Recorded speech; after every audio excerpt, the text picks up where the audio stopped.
বোরাক নদী নিয়ে বাংলাদেশ থেকে বিশেষ প্রতিনিধি আবুল কাশেম রুমনের ভিডিও চিত্র নিয়ে ডেস্ক রিপোর্ট। বোরাক নদী সিলেটি বোরাক গাং হচ্ছে ভারতের আসাম রাজ্যের মহীপুর ও কাছাড় জেলায় সুরমা নদীর উজান প্রবাহপথের নাম।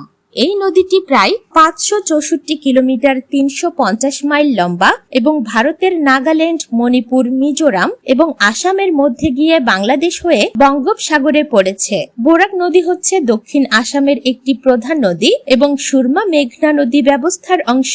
এই নদীর উৎপত্তি হয়েছে মণিপুর রাজ্যের পাহাড়ে। বদরপুরের কাছে এটি সুরমা ও কুশিয়ারা নামে দুটি শাখায় বিভক্ত হয়ে বাংলাদেশের সিলেটের সমভূমিতে এসে দুটি শাখায় আবার মিলিত হয়ে মেঘনা নামে প্রবাহিত হয়েছে। এই মিলিত ধারা সাধারণভাবে বোরাক নদী হলেও স্থানভেদে এটি কালনী, ভেড়ামোহনা, বলেশ্বর ও মেঘনা নামে পরিচিত।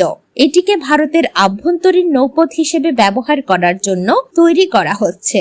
এর অববাহিকা প্রায় 8,80,000 বর্গ কিলোমিটার, 3,40,000 মাইল জায়গা জুড়ে রয়েছে। বোরাকের অববাহিকা অঞ্চলে প্রচুর পরিমাণে উদ্ভিদ ও প্রাণীর উপস্থিতি লক্ষ্য করা যায়। ভারতের মণিপুর রাজ্যের লিয়াইকুলেন গ্রাম এই নদীর উৎপত্তি। এখানে স্থানীয় জনসংখ্যার অধিকাংশই পাউমানি নাগা উপজাতি। এখানে নদীটি ভৌরি নামে পরিচিত।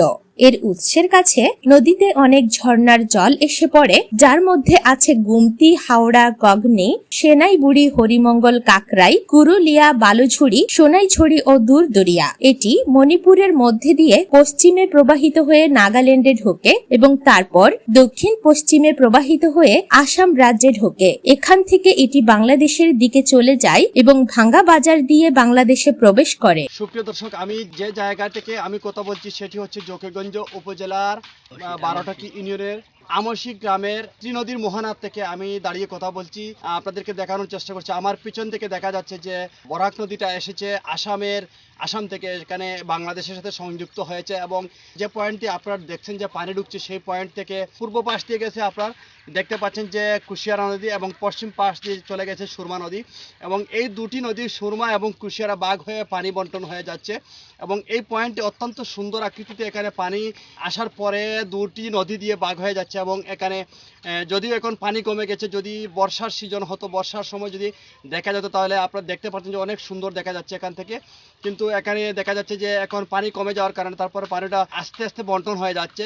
নদীর পূর্ব প্রান্তে রয়েছে বাংলাদেশের সীমান্ত এবং পশ্চিম প্রান্তে রয়েছে বাংলাদেশের সীমান্ত এবং এখানে বাংলাদেশের অনেকেই কৃষি কামার নিয়ে ব্যস্ত আছেন। এটি খুব সৌন্দর্য একটি জায়গা। এখানে বিকেলবেলা আসলে কিন্তু একটা দৃষ্টি কাড়ার মতন, দৃষ্টি নন্দনের মতন একটি জায়গা দেখা যায়। সিলেট থেকে Abul Kashem Rumon, on TV news, Bangladesh.